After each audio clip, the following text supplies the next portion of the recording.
The historic Royal Mile of Edinburgh, Scotland, is crowded with history. Walking up the steep hill, you make your way through the crowds of the living and crowds of ghosts.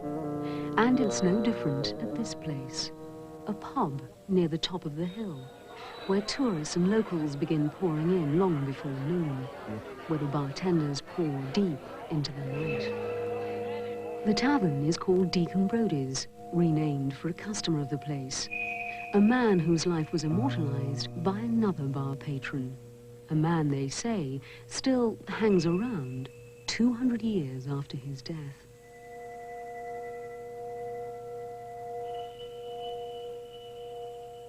Gerd Pranstatter tends bar at the pub. He knows the story of Deacon Brodie better than anyone.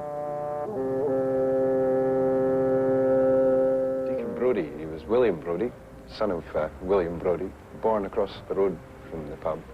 And he was a cabinet maker, a locksmith. He was a very well-respected chap. The family name had been around for quite some time, and everybody knew him. By day, Deacon Brodie rose in city affairs. By night, he sank down among the lowlifes. Deacon Brodie did more than drink and carouse. This well-respected man had criminal intent, and his friends by day were his targets by night. What he would do is he'd lift the key as they went in and take an impression of it. And his accomplice would take the impression and make a copy of the key. And then, at a later date, they'd go in while everybody was asleep and help themselves to the family silver and so on, and then sell it. They say there is honor among thieves, but for Deacon Brodie, trust in his cronies would lead to his downfall.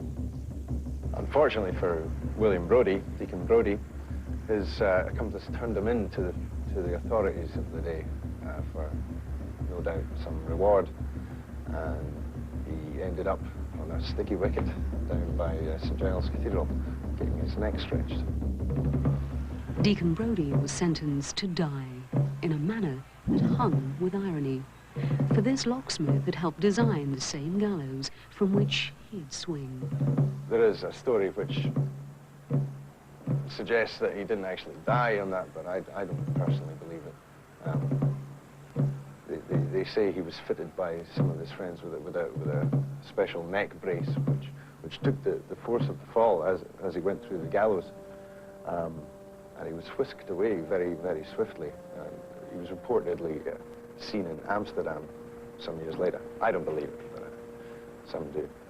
Deacon Brodie swung quickly into local legend, and 80 years later, another neighbour stopped in the pub and took his story to heart.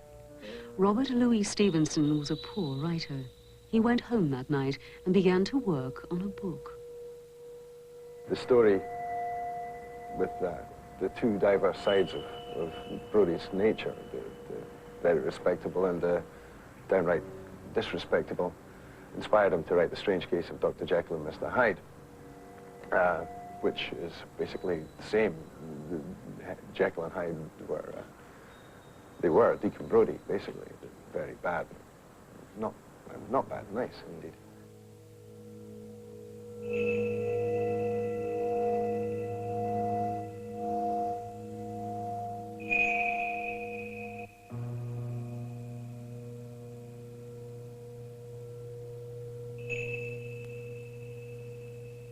In the years since the pub took Deacon Brodie's name, it's been quite an attraction to fans of Robert Louis Stevenson and fans of whiskey and beer.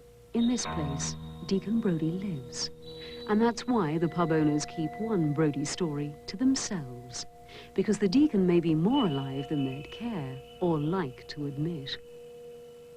We have one tale in the pub of possibly ghostly goings-on. Several years ago, when we had our cellar rebuilt, basically we had a kitchen built in as well, and there was a door to the kitchen with a lock. We had two keys, which the locksmith had given us, and one was on one bunch of keys, and the other key was on another bunch of keys. And all the work was finished. About a week later, in we come. So we have two bunches of keys, both got a key for the kitchen.